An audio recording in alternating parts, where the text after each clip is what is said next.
আচ্ছা, সকালবেলা কারা তোমরা আমার মতন ভোর 6টার সময় ঘুম থেকে ওঠো বলো তো? এই শীতের মধ্যে ভোর 6টার সময় ঘুম থেকে ওঠাটা কতটা প্যাথেটিক সে যারা ওঠে শুধুমাত্র তারাই জানে। সেটা তো কোনো রকমে ওই যুদ্ধটা কমপ্লিট করা হয়, তারপর যখন চান করা হয়, ওফ! এই শীতকালে যখন চান করা হয় আর যখন সূর্যের দেখা না মিলে শুধুমাত্র বৃষ্টি হয়, তখনই কী যে প্যাথেটিক কী বলবো।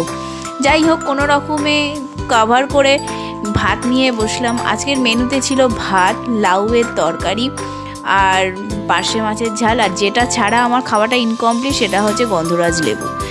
কোনো রকমে ভাতটাকে শীতে কাঁপতে কাঁপতে খেতে খেতে হঠাৎ করে সন্ধ্যেবেলা মনে পড়লো যে ছেলের জন্য পরের দিনের সকালবেলার টিফিনটা রেডি করতে হবে, তাই ছেলের জন্য টিফিন রেডি করতে শুরু করে দিলাম।